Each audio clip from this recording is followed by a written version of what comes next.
नमस्कार दोस्तों, स्वागत है आपका आज की हमारी हिंदी साहित्य की क्लास में। तो आज की क्लास में हम लोग आदिकाल के कवि चंद्रवरदाई को और विद्यापति को पढ़ेंगे, ठीक है। और इसी प्रकार से आदिकाल से लेके आधुनिक काल तक जितने भी मुख्य कवि हैं, लेखक हैं, उनकी मुख्य विशेषताएं हैं, उनके जीवन के बारे में पढ़ते चलेंगे। और यही हमारे एग्ज़ाम के लिए इम्पोर्टेंट है। तो मतलब हिंदी साहित्य की जो मेन चीज़ें हैं उनको कवर करने की कोशिश करेंगे। तो शुरू करते हैं फिर आज की क्लास चंद्रवरदाई से। तो सबसे पहले चंद्रवरदाई का जन्म देखते हैं 1148 में माना जाता और मृत्यु 1192 में। कहीं कहीं आपको ये जो डेट है थोड़ी बहुत बदली मिल सकती है अलग अलग पुस्तकों में, ठीक है। तो ये चंद्रवरदाई कौन थे ये आपको पता ही है कि हिंदी के प्रथम महाकवि माने जाते हैं और इनका जो पृथ्वीराज रासो है वो हिंदी का प्रथम महाकाव्य माना जाता है। चंद दिल्ली के अंतिम हिंदू सम्राट महाराजा पृथ्वीराज चौहान तृतीय के राजकवि थे। सखा भी कह सकते हैं, सामंत भी कह सकते हैं, ठीक है। मतलब के बहुत करीब थे उनके। ये कौन? चंद्रवरदाई पृथ्वीराज चौहान के। रासों के अनुसार ये भट्ट जाति के जगात नामक गोत्र के थे। तो ये पॉइंट काफ़ी महत्वपूर्ण है, कौन सी जाति थी उनकी और कौन सा गोत्र था। भट्ट जाति जगात नामक गोत्र के ये थे चंद्रवरदाई। इनके पूर्वजों की भूमि पंजाब में थी। यहाँ लाहौर में ही इनका जन्म हुआ माना जाता है और इनको जालंधरी देवी की कृपा से एक वरदान मिला हुआ था कि ये अदृश्य काव्य करने की कला जानते थे, ठीक है, याद रखना है। पृथ्वीराज रासो 2500 पृष्ठों का बहुत बड़ा ग्रंथ है। तो इस ग्रंथ में कितने पृष्ठ हैं? 2500। पृथ्वीराज रासो में 69 सर्ग कह सकते हैं, समय कह सकते हैं या फिर आप अध्याय कह सकते हैं। तो कितने सर्ग हैं? 69 इसमें सर्ग हैं, ठीक है। रासो का जो पिछला भाग है उसके पुत्र जलहन ने पूरा किया था। तो कहा जाता है कि पृथ्वीराज के साथ ही चंद्रवरदाई की भी मृत्यु हो जाती है। तो रासो जो ग्रंथ है पृथ्वीराज रासो उसको पूरा किसने किया था? तो जलहन ने किया था। प्रसिद्ध राय बहादुर पंडित हीरानंद ओझा रासो में वर्णित घटनाओं को भाटों की कल्पना मानते हैं। तो किसने भाटों की कल्पना माना है? रासो की घटनाओं को राय बहादुर पंडित हीराचंद ओझा ने, ठीक है।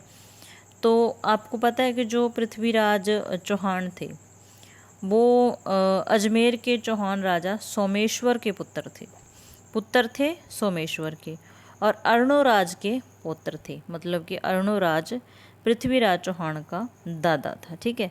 सोमेश्वर का जो विवाह था वो दिल्ली के तोमर राजा अनंगपाल की कन्या से हुआ था। अनंगपाल की 2 कन्याएं थीं। जो अनंगपाल था उसकी 2 बेटियां थीं, एक सुंदरी और एक कमला। सुंदरी का विवाह तो हो गया कन्नौज के राजा विजयपाल के साथ। सुंदरी का विवाह हो गया कन्नौज के राजा विजयपाल के साथ और उनकी जो संतान थी जयचंद राठौर उनकी संतान हुई, जो पृथ्वीराज चौहान की मृत्यु का कारण बनता है। दूसरी कन्या थी कमला। मतलब कि अनंगपाल की 2 बेटियां थी, सुंदरी और कमला। सुंदरी का विवाह कन्नौज के राजा विजयपाल के साथ हो गया और कमला का विवाह अजमेर के चौहान सोमेश्वर के साथ हुआ और इनका पुत्र था पृथ्वीराज, ठीक है, चौहान।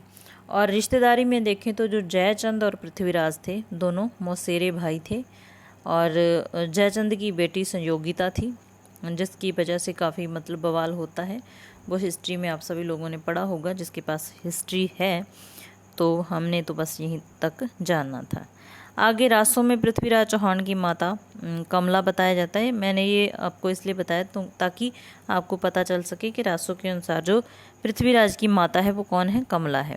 जबकि एक जैनक के द्वारा पृथ्वीराज विजय लिखा हुआ ग्रंथ है उसमें पृथ्वीराज की माता का नाम कर्पूर देवी माना गया है, ठीक है।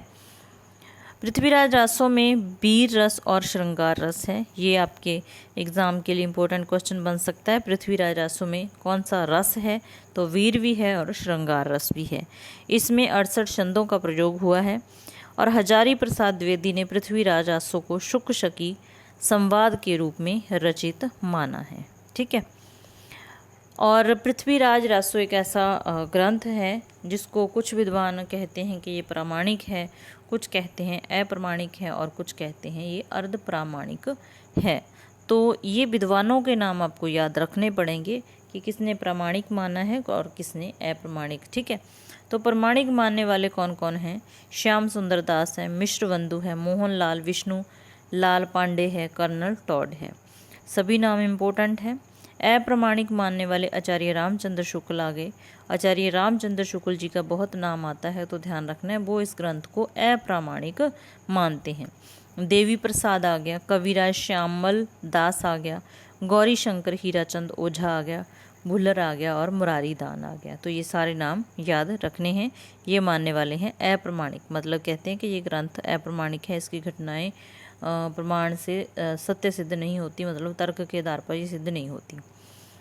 अर्ध प्रमाणिक कौन कौन मानते हैं? मुनिजन विजय मानता है, आचार्य हजारी प्रसाद द्विवेदी, ये मुख्य नाम है अर्ध प्रमाणिक मानने वालों में। डॉक्टर सुनीति कुमार चटर्जी, डॉक्टर दशरथ ओझा। ठीक है, नाम सभी ध्यान में रखने हैं। तो आगे आ गए हमारे विद्यापति। विद्यापति का जन्म, इसके बारे में थोड़ी जो डेट है इधर उधर हो सकती है, क्योंकि कहीं कहीं 1350 से 1450 पूरा मतलब एक शताब्दी का समय लिखा मिलता है, और कहीं कहीं यह 1352 से 1448 तक। ठीक है, 2 साल इधर से बढ़ गए और इधर से कम हो गई। इसी प्रकार से आपने थोड़ा ध्यान से देख लेना है। विद्यापति के गुरु का क्या नाम था? पंडित हरि मिश्र। क्या था? पंडित हरि मिश्र। इनका जन्म बिहार के दरभंगा जिले के बिपसी नामक गांव में हुआ था। ठीक है, तो जन्म कहाँ हुआ था ये याद रखना है। फिर इनके ग्रंथ, जो विद्यापति से प्रश्न बनता है तो वो इनके ग्रंथ से बनता है कि कौन सा किस भाषा का ग्रंथ है। तो संस्कृत के ग्रंथ कौन कौन से हैं? शैव सर्वस्वसार, गंगा वाक्यावली, दुर्गा भक्त तरंगिणी, दान वाक्यावली, पुरुष परीक्षा, इसमें पुरुष परीक्षा इंपॉर्टेंट है। ठीक है, विभाग सार, लिखनावली, गय पतलक, वर्णकृत्य। उसके बाद आ जाता है अवहट के ग्रंथ। अवहट में कीर्ति लता और कीर्ति पताका आ गए अवहट में। ठीक है, इसकी सीधी सीधी आपसे ये नाम देके पूछा जा सकता है कि कीर्ति लता किस भाषा में रचित है या कीर्ति पताका। उसके बाद मैथिली के कौन कौन से ग्रंथ हैं? पदावली और गोरक्ष विजय। गोरक्ष विजय की बात करें तो ये एक नाटक था, इस चीज़ का भी आपको विशेष ध्यान रखना है। इनकी पहली रचना कीर्ति लता है, पहली रचना कीर्ति लता है और प्रसिद्धि का आधार है पदावली। विद्यापति तिरहुत के राजा शिव सिंह और कीर्ति सिंह के दरबारी कवि थे। ये दोनों राजाओं के नाम ध्यान में रखने हैं। हर प्रसाद शास्त्री, रामचंद्र शुक्ल, सुभद्रा झा, राम कुमार वर्मा, राम वृक्ष बेनीपुरी आदि विद्वान उन्हें श्रृंगारी कवि मानते हैं। तो इम्पोर्टेंट है कौन इसे श्रृंगारी कवि मानता है, कौन भक्त मानता है, कौन रहस्यवादी। तो इस प्रकार से भी प्रश्न बन जाते हैं। बाबू ब्रजनंदन सहाय, ठीक है, श्याम सुंदर दास, हजारी प्रसाद द्विवेदी ने भक्त मानते हैं। जॉर्ज ग्रियर्सन का नाम बहुत महत्वपूर्ण है। नागेंद्र नाथ, जनार्दन मिश्र इन्हें रहस्यवादी मानते हैं। ठीक है, उसके बाद बच्चन सिंह ने विद्यापति को जातीय कवि कहा है, मोस्ट इम्पोर्टेंट है। ठीक है, आगे है महामहोपाध्याय हर प्रसाद शास्त्री ने विद्यापति को पंचदेवोपासक कहा है। सूर्यकांत त्रिपाठी निराला ने पदावली के श्रृंगारिक पदों की मादकता को नागिन की लहर कहा है। तो किसने कहा है नागिन की लहर? सूर्यकांत त्रिपाठी निराला जी ने। आचार्य हजारी प्रसाद द्विवेदी ने विद्यापति को श्रृंगार रस के सिद्धवाक कवि कहा है।